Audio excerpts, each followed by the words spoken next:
Hello, my name is Katrina Reed. Today I'm going to introduce you to some strategies to develop self-advocacy skills with students with learning disabilities, emotional and behavioral disorders, and physical or health impairments. However, you can use these strategies to empower students across populations. So what is self-advocacy? Self-advocacy is an essential skill to have for those who are entering the adult world.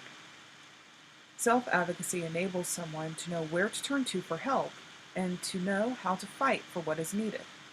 In essence, it is the ability to speak on one's behalf concerning personal needs and interests. But why is self-advocacy important? Students will not always have someone else available to make sure they are successful. They must learn the ability to traverse through life's trials and tribulations. The ability to self-advocate is a key predictor of success across populations. The following are general strategies to use with any population. Provide opportunities and modeling. Ample opportunity for students to explore and practice self-advocacy is essential in their ability to acquire the skill. It does not matter if the student succeeds, but rather the chance to practice is what is important. Teaching students to reflect on situations, both successful and unsuccessful, will allow the students to grow. Additionally, modeling advocacy can encourage students to advocate. Share examples of your own advocacy, or better yet, allow them to witness that advocacy. Communication. Learning how to communicate is essential when learning self-advocacy. Teach your students to prepare ahead of time, plan what to say, and make notes to assist them. Set a tone in your classroom that communication will empower students. So that students feel open to communicate, the class should encourage self-expression, communication of concerns, clarifying questions, etc. Additionally, you can model assertive communication and active listening skills for your students. Speaking with authority figures. Students with disabilities need to be able to speak confidently with authority figures. Provide a variety of communication options to approach you to encourage greater interaction. Plan conferences with teachers where the student is able to directly speak without interference.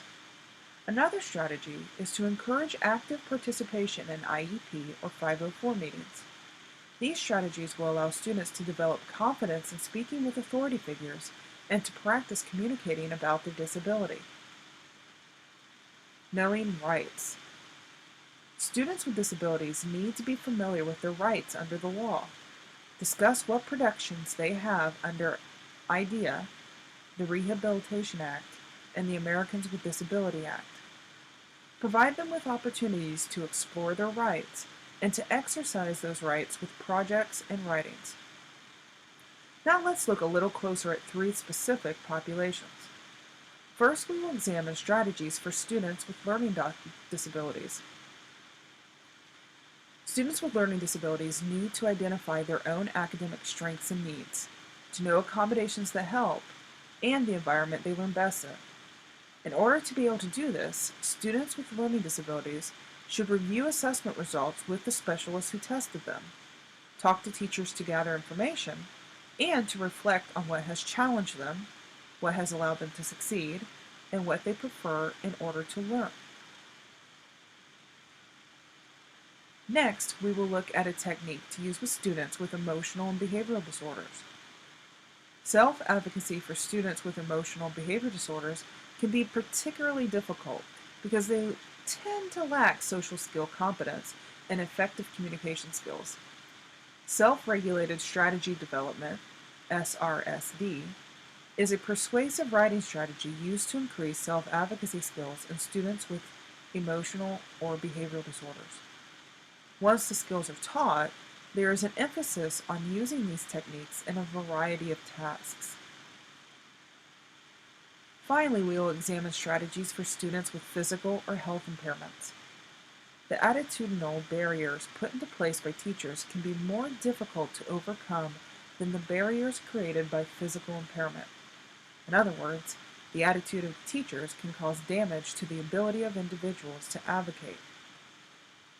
This means eliminating attitudinal barriers and allowing the students with physical disabilities to have an accurate, realistic portrait of themselves. Teachers should have an attitude of belief. It's a matter of fostering self-advocacy skills so that belief can become a reality. Now that you know some strategies, here are some steps you can take. There are many online resources to assist teachers with building self-advocacy skills in their students. I will mention a few here. The first is called Dude, Where's My Transition Plan? It's a handbook that teachers can use that is student-focused and it's designed for students with disabilities. The handbook gives advice to students on how to develop self-advocacy skills, and there are also charts, quotes, and graphic organizers to assist the students in developing their skills. These same tools can be used by the teacher as a part of a lesson. There is also 10 units on teaching self-awareness and self-advocacy available from the University of Oklahoma. Me lessons include unit overviews, core standards, recommended resources, and lesson plans. There are a total of 23 lessons, all available free of charge. If you are interested in the SRSD writing strategy mentioned earlier, there is a journal available that was published in the Behavioral Disorders journal detailing the success of SRSD with students with emotional and behavioral disorders. The article gives detailed information dictating the connection between the writing strategy and the promotion of self-determination and self-advocacy skills.